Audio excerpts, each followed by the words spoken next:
Oh, happy day. Dear class of 2018 and all who birthed you and taught you and funded you and fortified you to reach this day, congratulations on behalf of Chairman Spencer King and the 47 members of the Mercer Board of Trustees.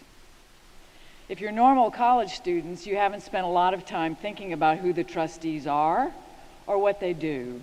But I want you to know that we've spent a lot of time thinking about you, because you're the proof of Mercer's pudding. You're what this school's values look like when they're walking around. You are the reason we are all here. That I'm here is a bit of a surprise, since I'm not a Mercerian. Orange is new to my wardrobe. I speak Bear as a second language. I've never served as a trustee of any institution before, but when this call came, I said yes because there was something about Mercer that spoke to me as deeply, if not more deeply, than the places where I received my own education. The heart and reach of Mercer on Mission, the music flowing from the McDuffie Center for Strings, where the students in a quartet may represent a quartet of different nations, the medical school's commitment to putting doctors back into parts of Georgia that haven't seen a doctor in years, and the Mercer Bears football team coming out of hibernation after 72 years. I have a degree from Yale, but that's not where I'll be sitting when the Bears play the Bulldogs on October 13th. But why am I telling you? You knew it the first time you stepped on campus, or you wouldn't still be here. It wasn't just those banners over your head announcing what a difference you were going to make. When people looked at you here, they saw you.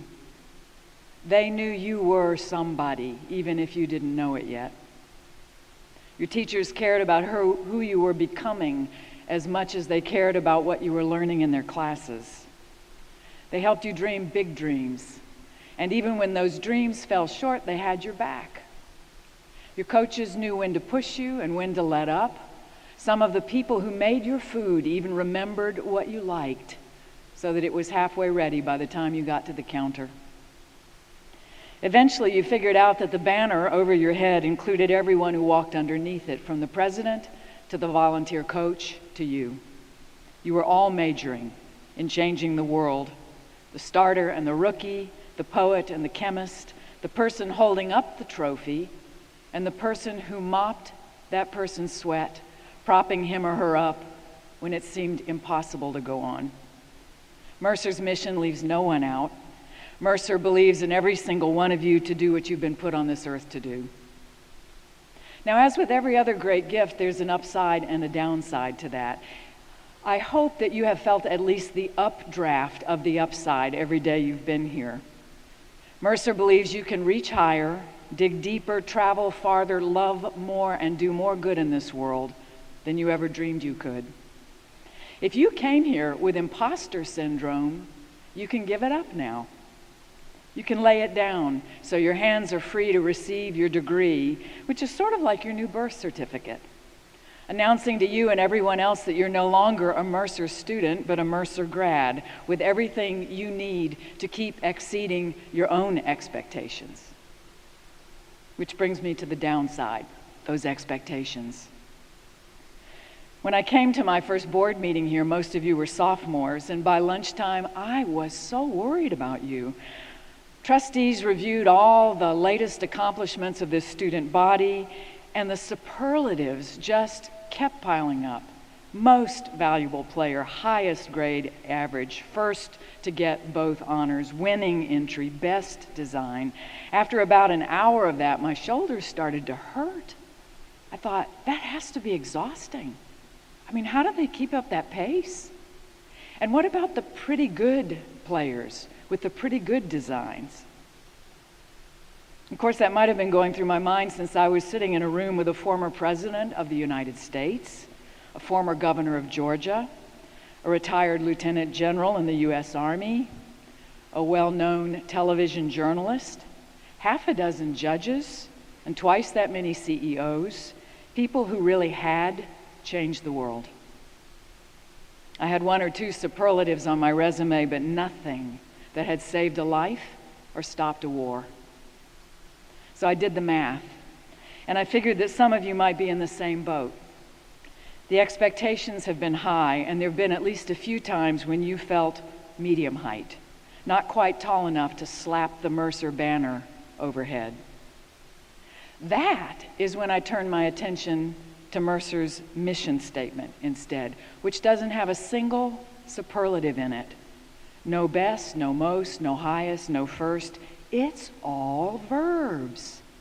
To teach, to learn, to create, to discover, to inspire, to empower, to serve. I mean, what genius wrote that? Because verbs like that, they don't leave anyone out. They're within anyone's reach, whether you bring them to life in a pre-K classroom or a C-level executive suite. They work in a concert hall as well as they do in an operating room. They can change lives in a quiet lab at night as well as they can on the floor of the Senate. To put it another way, those verbs know that every halfback needs a lineman.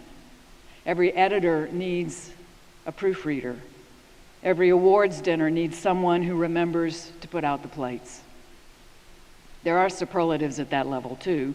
I just read a story about the famous French Laundry restaurant in Yountville, California, whose workers gave their highest company award, it's called the Core Award, to dishwasher Jamie Portillo, who has not missed a day of work in 7 years.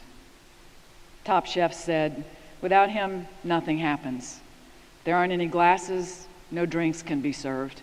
If there aren't any plates, there aren't any meals to be served. And if there aren't pots and pans clean and ready to go, there's nothing to put on the plates. At the board's last meeting in April, Mercer's former president and now chancellor, Kirby Godsey, reminded us that we are not a board of directors, not a board of governors, but a board of trustees.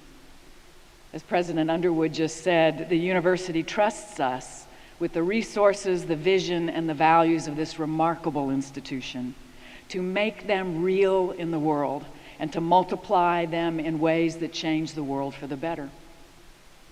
When I heard that, and I knew I would be talking to you today, it occurred to me that meant we must in turn trust you, newborn Mercer graduates, because if anyone is going to make the verbs in Mercer's mission real in this world, it's going to be you. Whether you are teaching second graders to love reading books, discovering a marker for pancreatic cancer, empowering a small congregation to make a big difference in its neighborhood, or creating a startup with new jobs for people who are aching to go to work. Whichever of those verbs has your name all over it, it's the last one that brings them all together: to serve. This university's highest expectation of you is that you will march out of here to go serve others in the way that only you can do, the Mercer way, with more soul than ego, with more give than take, with more bear than weasel. In that spirit, I want to send you off with 7 last verbs. On behalf of Chairman King and the 47 members of the Board of Trustees, we believe in you. We expect a lot from you. We trust you with the world that is coming into your care. And we wish you long lives that matter, made all the more meaningful by what you have learned while you were here. Godspeed, stay in touch, make a difference, and have fun. Thank you.